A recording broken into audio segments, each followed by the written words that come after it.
మీకు ఇంజెక్షన్ చేయించుకోవడం భయమా? సూదిని చూస్తే వణుక? అయితే మీలాంటి వాళ్ళ కోసమే ఈ సూదిని కనిపెట్టారు. నేను ఇంత స్వీట్గా మాట్లాడుతుంటే రిప్లై ఇవ్వకుండా వెళ్ళిపోతున్నాడు. ఈ నీడిల్ చూస్తుంటే దారుణంగా మెత్తగా వంగిపోతూ ఉంటుంది.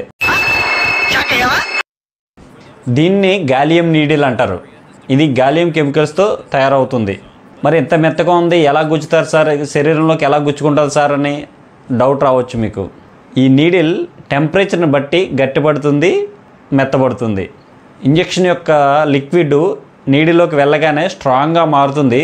చర్మంలోకి పొడిచినప్పటికీ చర్మంలో ఉన్న టెంపరేచర్ని బట్టి మెత్తగా అయిపోతుంది. సో నొప్పి రాదు. సో ఈ నీడిల్ మాత్రం ఒక్కసారి ఇంజెక్షన్ చేయడానికే పనిచేస్తుంది, తర్వాత వాడదామన్నా పని చేయదు. సో బాగుంది కదా. సో ఇంజెక్షన్ అంటే భయపడే మీ ఫ్రెండ్స్కి షేర్ చేయండి. మంచోడిని అవుతాను కానీ నువ్వు కూడా మంచోడు కావాలిగా. Thank you.